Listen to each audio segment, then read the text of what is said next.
तर निवडणुकीत नाती आडवी यायला लागली आहेत. नात्यात अडकून राहिलो तर गडबड होईल अशा शब्दात भाजप प्रदेशाध्यक्ष रवींद्र चव्हाण यांनी रत्नागिरीचे माजी भाजप जिल्हाध्यक्ष राजेश सावंतांवर निशाणा साधलाय.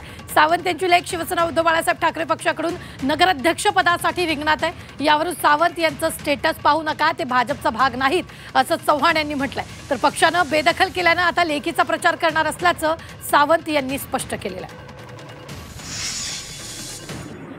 तो स्टेटसवरती काय लिहितो किंवा हे सगळं आपण विसरलं पाहिजे. आता काय, आता सध्या सचिन वाळकर काय म्हणतात, दीपक पटवर्धन काय म्हणतात, हे आपण सर्वांनी पाहिलं पाहिजे.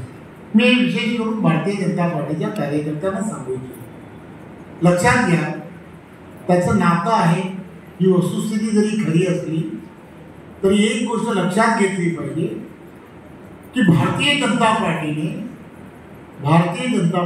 तुम्हाला काय दिलं आणि तुम्हाला किती मोठा सन्मान दिला हे कधी त्यांनी विसरू नये किंवा त्यांच्यापैकी बरोबर असणाऱ्यांनी विसरू नये.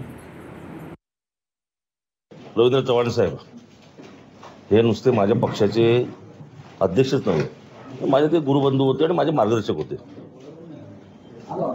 15 दिवसापूर्वी मी त्यांच्याशीच सल्ला मसलत करून माझा स्वतःहून राजीनामा पार्टीकडे दिला होता जिल्हाध्यक्ष पदाचा. त्यावेळी त्यांनी मला सांगितलं होतं की आम्ही नंतर निर्णय घेऊ म्हणून. पण मी त्यांना परत एकदा विनंती केली होती की मला याच्यातून मुक्त करा म्हणून. आणि काल पाहिलं मी, ते आले आणि त्यांनी सांगितलं की राजेश चव्हाण आता भारतीय जनता पार्टीचा भाग नाही.